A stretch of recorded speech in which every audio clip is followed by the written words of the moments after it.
Hello, this is Economic Competition, the Role of the Government, Section A, Importance of Competition lecture. Our prioritized standard is Economic Standard 26. Objectively, we're going to understand the relationship between the level of competition and price levels. The level of competition in a market or industry among consumers or the producers affects supply and demand and prices for different products. The level of competition in a market is largely determined by the number of buyers and sellers in the market, as the existence of competition in a market has an effect on prices and profits. For instance, active competition among sellers results in lower prices for consumers and lower profit levels for businesses. So as a consumer, the more competition on the supply side, the better, because you'll have cheaper products.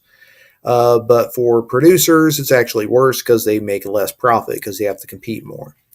Now, active competition among buyers actually results in higher prices for consumers and higher profit levels for businesses. Now, businesses love it when a lot of people want products and there's very few producers of that because, hey, higher profit levels for them. Collusion. You've probably heard that in the news, but economically, collusion is when independent consumers or producers agree to coordinate their decisions in a manner that restricts competition. So collusion among buyers or sellers actually reduces the level of competition in a market.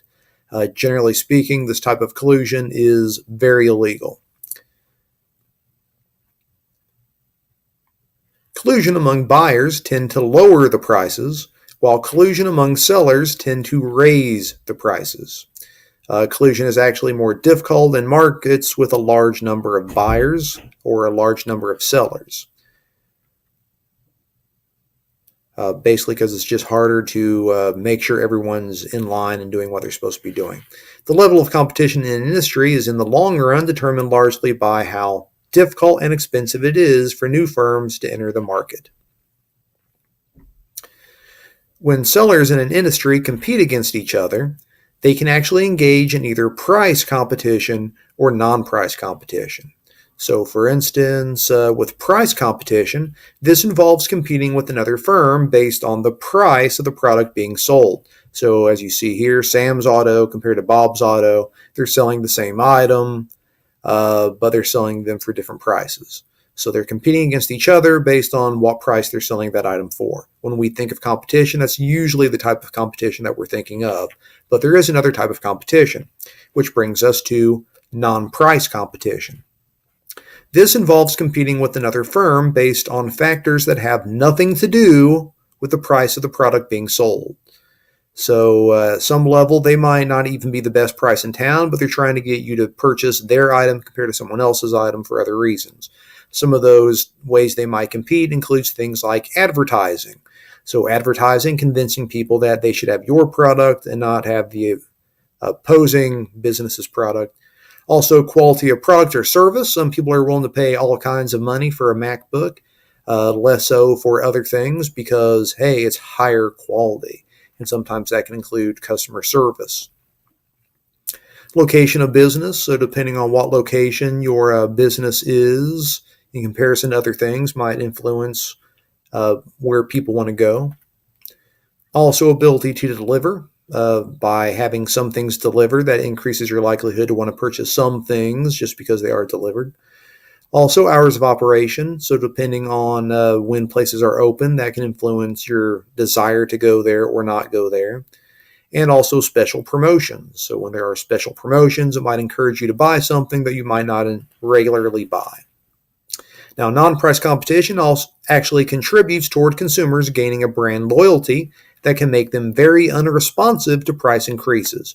So if you have enough non-price competition, you can essentially develop an inelastic demand for an item, which is something that businesses love when that happens. Now, the forces of supply and demand work most effectively in markets with a large number of buyers and sellers, and reasonably accurate information about the market and a relatively homogeneous or identical product. But markets that do not possess these characteristics actually find the forces of supply and demand to be modified by 4 different market structures. By market structures, that means the extent to which competition prevails in particular markets, or the manner in which markets operate. So essentially, we have a spectrum of where businesses might fall on.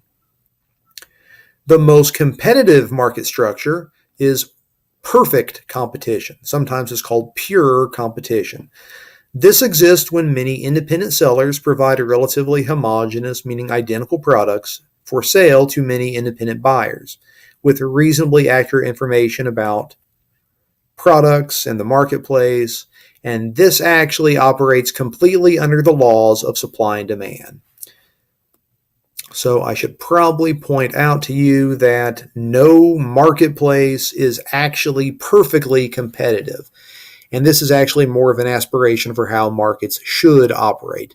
So the closer a industry is to this end of things, generally speaking, the cheaper the prices are for consumers. So this is the goal, although very few things get anywhere close to this. The closer you are to perfect competition, the more beneficial it is, again, going to be for those consumers. Additionally, the further away you get from perfect competition, the more beneficial it becomes for producers. An example of, well, there is no true example of perfect competition, but the closest example we have are going to be farm products. Because again, there are many buyers of these, many sellers of farm products. The products are mostly homogeneous. You can't tell differences between them. Depending on whose farm it is, you really don't know. Decisions about where to get your crops are mostly based on price. So this is as close as we probably have to perfect competition. A very competitive market structure, yet less competitive than perfect competition, is monopolistic competition, which exists when many sellers provide similar yet not identical products that are differentiated to some extent by non-price competition for sale to many buyers. So this is very similar to perfect competition. A couple differences. The products are not the same. They are different products. You can tell these products are not the same. You can tell they came from different places, but they are very much substitutes for each other. There's also very few barriers to entry. But again, many buyers and many sellers, so in that sense, they're very close.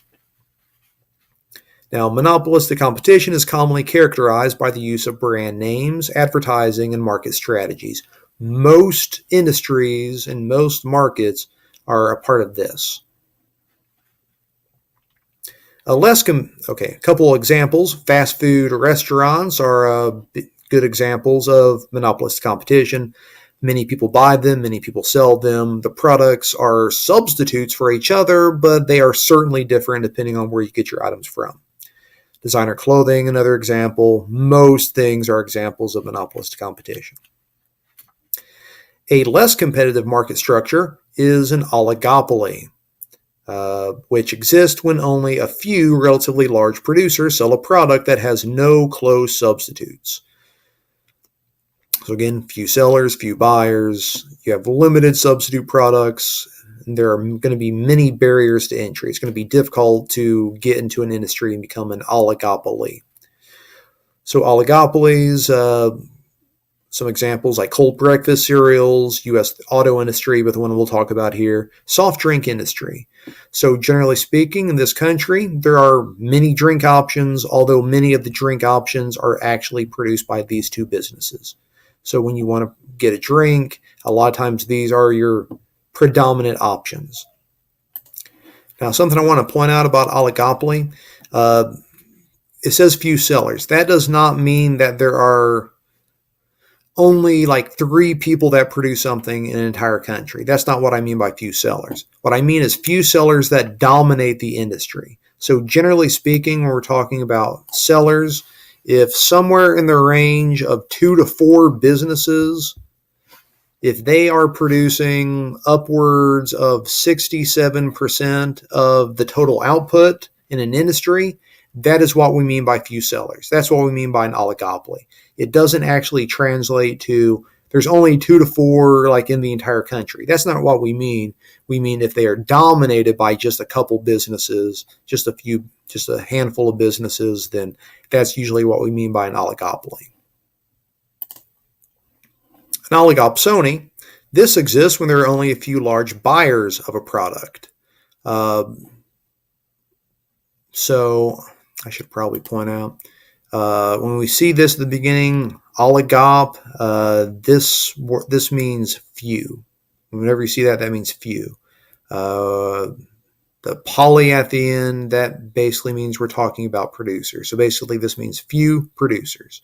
So oligopsony, the oligop, again, this is going to mean few. So when we see this sony at the end, this actually means buyers, few sellers, few buyers. So production is basically just for a handful of people overall when we're talking about oligopsony. Oh no, Mr. Brief's head moved. All right, the least competitive market structure is monopoly, which exists when only one producer sells a product that has no close substitutes. So this is our least competitive. Generally speaking, we're talking about monopoly. That means there's one seller, only one person produces the product. So since only one person produces it, there are no substitute products. And generally speaking, there are going to be extensive barriers to entry if you have a monopoly because of that. One example of a monopoly would be things like utility companies. So like the electric company, cable company, your landline telephone company. If you want those things at your house, you have to pay the company that owns them. There, generally speaking, are not going to be options for most utilities. It's just whoever makes it, whoever owns the lines. If you want that product, you'll pay them for it. If you don't want it, then you won't have that product. And the last part of this talk about monopsony. This one basically exists when there's only one buyer of a product. So possibly like if there's a government operated business that's producing something for just one person, that's probably going to be a monopsony. When we see mono means one. Again, that poly means we're talking about producers, so that means one producer. Mono means one. When we see the sony, that means buyer, so one buyer. So these tell you what they mean based on knowing what the root words for those things are. All right, market structures can be affected by laws and government regulations also. That can also have an effect on these. Again, for consumers, it's better to be at this end. For a producer, it's better to be at this end. There are things at other points along the way, though. All right, this concludes Economic Competition and the Role of the Government, Section A, Importance of Competition lecture. Our prioritized standard again was Economic Standard 26, and objectively now you can understand the relationship between the level of competition and price levels.